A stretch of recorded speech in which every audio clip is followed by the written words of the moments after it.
in the mid-year, the one thing that gets my attention is that we had 10% NAs. Oh, that's... You know what I mean? Yeah. So that actually, that's about 17%. And the same kind of thing happens when you look at conventions. Everybody would just turn the page. Yeah. You see how it goes from 35 to 16 to 19, but you see the 10% NA? Yeah. Which maybe teachers recorded an NA for a kid who didn't make an attempt. Yeah. You know what I mean? Which would mean that those NAs are probably ones. So that may be what's going on there, as well as you're thinking that, well, maybe we've got some variation from this one time to the next in terms of the story we're asking them to write. Yeah. Spelling, there was an increase on, there was a definite increase, a great increase on conventional. So the spelling is improving. Although the Stafford, can you pause just 1 minute? Can you give me two numbers to ice that point for me? Okay.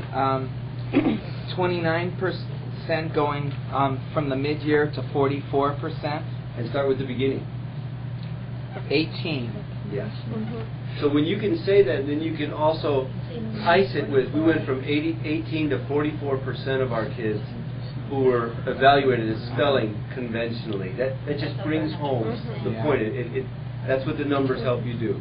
And then that might have to do with why the transitional is less, because maybe some of those transitional went up to conventional. Absolutely. So absolutely. That's why you would see the number of threes or the number of transitional or fours going down, because they're moving into the higher level.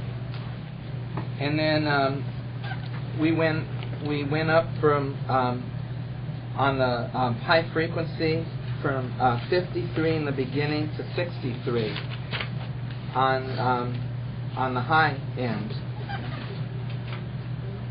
So we are making progress getting the spellers to the upper end.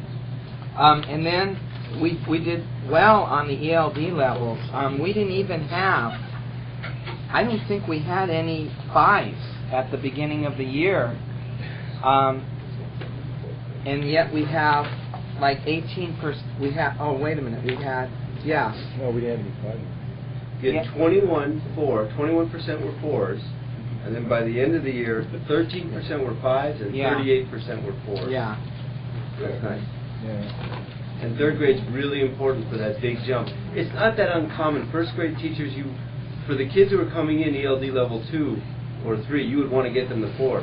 If they're starting out at 1 at the beginning of the year, and you've got them at 2 or 3 by the end of the year, you've made really strong progress.